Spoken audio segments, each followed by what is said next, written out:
નમસ્કાર મિત્રો, વોટ ગુજરાતી સમાચાર ટીવી યુટ્યુબ ચેનલમાં આપનું હાર્દિક સ્વાગત છે. મિત્રો, દેશભરના તાજા સમાચાર સૌથી પહેલા જોવા માટે અત્યારે જ સબસ્ક્રાઇબ કરી લેજો. મિત્રો, ત્યાંના સૌથી મોટા સમાચાર સામે આવે છે. મિત્રો, વાત કરીએ તો અત્યારમાં ખૂબ જ મોટા સમાચાર સામે આવે છે. જ્યાં આપણે જણાવી દઈએ કે ત્યાં વરસાદ નહીં પણ વાવાઝોડાને લઈ હવામાન વિભાગે કરી આગાહી.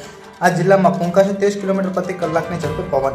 મળતી માહિતી મુજબ આપણે જણાવી દઈએ કે કાળઝાળ ગરમી વચ્ચે હવામાન વિભાગે એક વધુ એલર્ટ જાહેર કરવામાં આવ્યું છે. મિત્રો, રાજ્યમાં આગામી 7 દિવસ તાપમાન યથાવત રહેવાની આગાહી કરવામાં આવી છે. જ્યારે મળતી માહિતી મુજબ આપણે જણાવીએ કે આગામી 3 દિવસ રાજ્યમાં ભારે પવન ફૂંકાવાની પણ શક્યતા છે. તો બનાસકાંઠા, પાટણ, કચ્છ, સુરેન્દ્રનગર સહિતના તમામ વિસ્તારોમાં 25 થી 30 કિલોમીટર પ્રતિ કલાકની ઝડપે પવન ફૂંકાઈ શકે છે. જ્યારે મળતી માહિતી મુજબ આપણે પણ જણાવીએ કે અરેબિયન સાગરમાંથી ભેજ આવતા બફારો વધી શકે છે.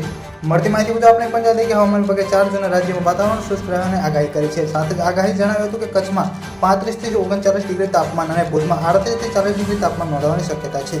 જ્યારે અમરેલી, ભાવનગર અને રાજકોટમાં સુરેન્દ્રનગર 42 થી 44 ડિગ્રી તાપમાન રહેવાની સંભાવના છે.